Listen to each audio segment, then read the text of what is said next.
Welcome to the Individual Matters podcast and video series. I'm Andrew Caton, and I'm joined by my wife and co-host, Dr. Katrina Caton, clinical psychologist. Hello, everyone.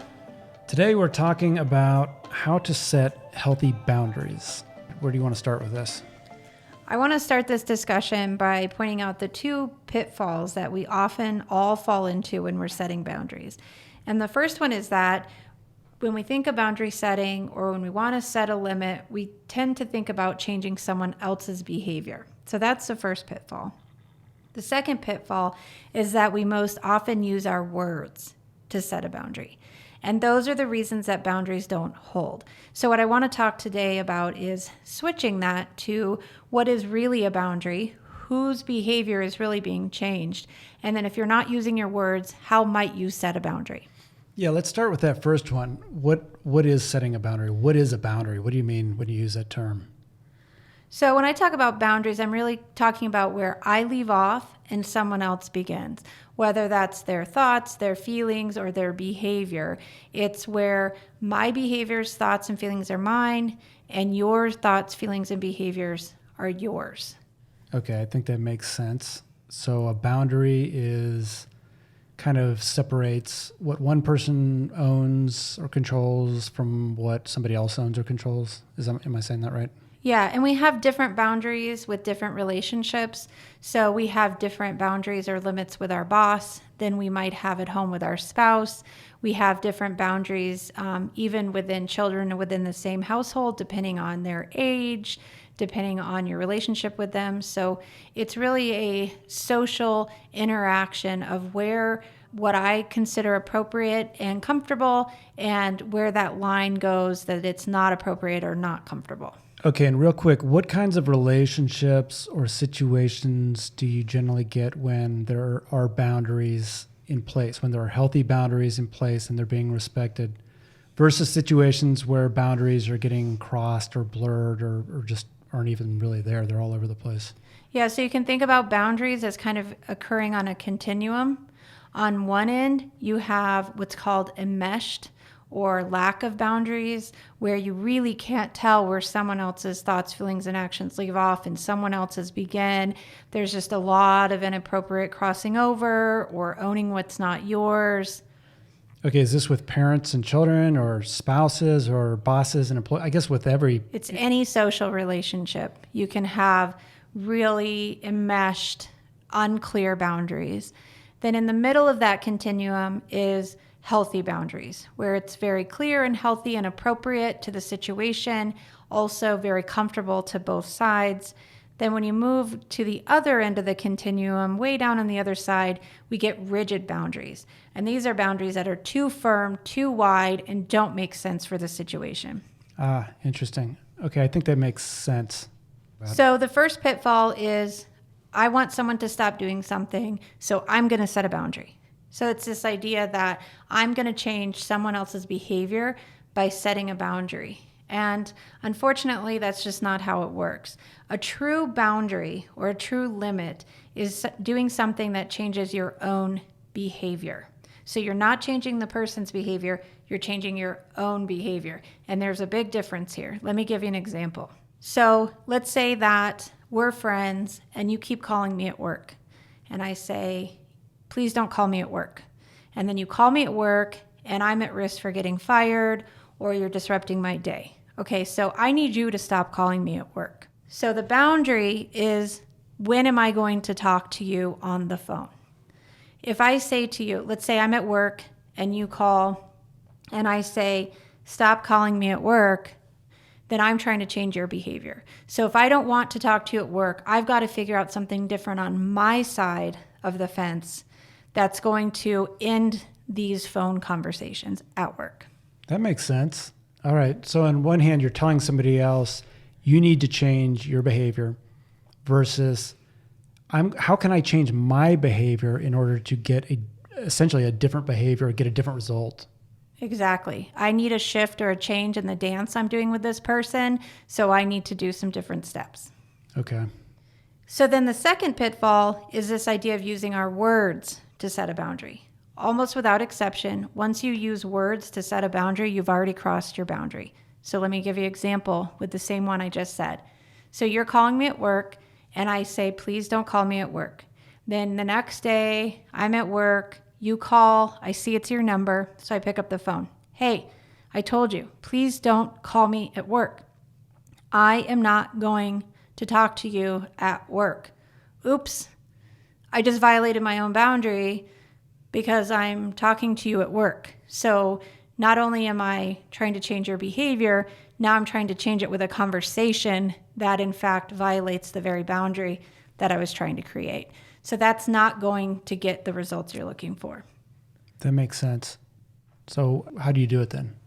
So if you're calling me at work and I see it's your number, then I don't take the call.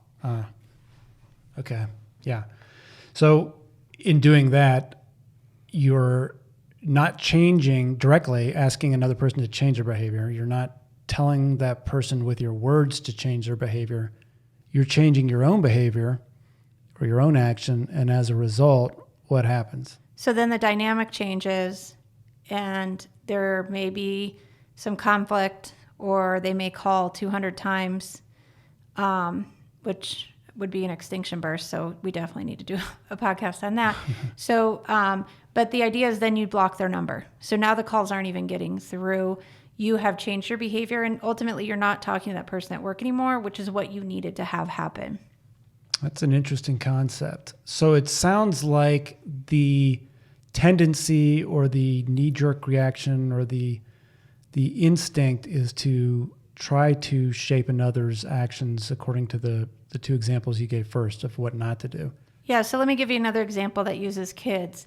So kids are playing games, you're learning board games, you're having a good time, and maybe you have a kid who likes to cheat or kind of cause disruption during the game. So you're playing the game and you say to the child, you're cheating. I'm not going to play with you if you're going to cheat. So please stop cheating, right? So you can hear the two pitfalls right away. One, I want the child to stop doing something, so I'm going to set a boundary to change their behavior. And two, I'm using my words to essentially threaten a boundary as opposed to hold a boundary. The alternative would be that when the child begins cheating, is I, instead of telling him not to cheat and to tell him I'm not going to play with you if you keep cheating, then I just shut the game down and I'm done. And then I'm not going to play games with him because he cheats until we can work it out that he's able to play without cheating. So with a child, you might be a little more gentle, but at the end of the day, the whole point is that I don't play games with people who cheat. That's different than you need to stop cheating. So you're changing the dynamic, you're changing what you're okay with by changing your own behavior with your actions. That's a fascinating mind shift. So going back to the first two examples, would somebody's behaviors change that way? Is it just a longer way or a less effective way to change your behaviors? Or what you're saying is that the behaviors just don't change? If you try to tell somebody else what to do, or if you use words, it doesn't work at all. Yeah, I think it can certainly, for people who are respectful and might modify what they're doing, but generally speaking, if I take your phone call to say to you, I'm not going to talk to you at work anymore, I'm already talking to you at work. So it's going to take longer to change this behavior because I've just reinforced it again. And each time you reinforce a behavior, you're more likely to get it. It also is more empowering to think about it this way because it can be very stressful to try to change someone else's behavior because that's outside of your yard. There's nothing you can do to change other people's behavior. You can encourage and influence and manipulate and try, but at the end of the day, that's a really hard thing to do, and it requires you to either use dominance or force or to be upset. Whereas this is really empowering because you can keep calling or you can keep cheating, but I'm not going to be engaging in those behaviors. And I know that, and now I have a choice to have, I will play games with kids who don't cheat, and that's fun, and that's ultimately what I was going for. Seems like if you get into or if you take the approach of trying to tell someone else to change their behavior and using words, then you get into arguments, you get into maybe manipulation, you get sucked into that conflict. Whereas if you change your own behavior, I'm just reflecting back as I'm thinking about this, as you change your own behavior, and you do it without words, there's not really much to argue.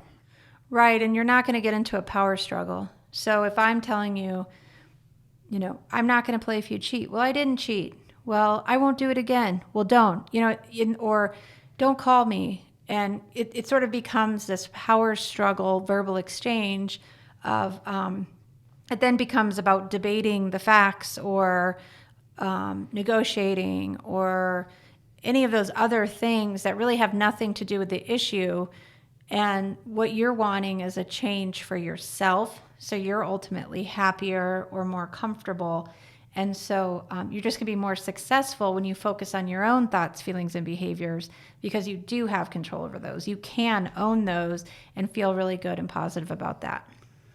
Obviously, there's lots of examples from the adult world when we look around our world today where we can think about all the different examples of poor boundaries.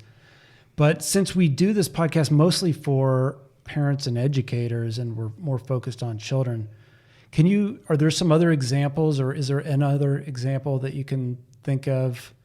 I think another good example for parents and kids might be mealtime.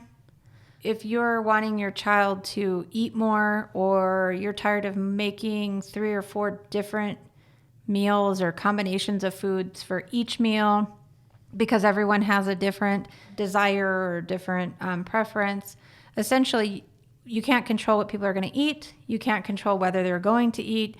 If you are the one buying and making the food, then you make and buy the food that you want and you serve it up. And then whatever happens after that is up to them. So in that way, you're not getting in arguments about eating and food and all of that stuff because one, it's not in the house because you're doing the groceries. So you're not buying it, it's not getting eaten. And 2, you're just kind of showing them that you're preparing the meal, you put it on the table, and when we're done eating, we do the dishes and that's it. There is no other discussion. So you've probably heard this, is you're teaching people how to treat you. So you're teaching your kids how to treat you, you're teaching colleagues how to treat you, you're teaching your spouse how to treat you. And I'm sure you guys can all think of times where maybe a new colleague came on staff and you needed to reach out to them and you emailed them and you didn't get a response back, but then you caught them in the hallway and you got a response right away. Now they just trained you that if you want something from them, you got to catch them in the hallway and you'll get it. If you email them, you're not going to get a response.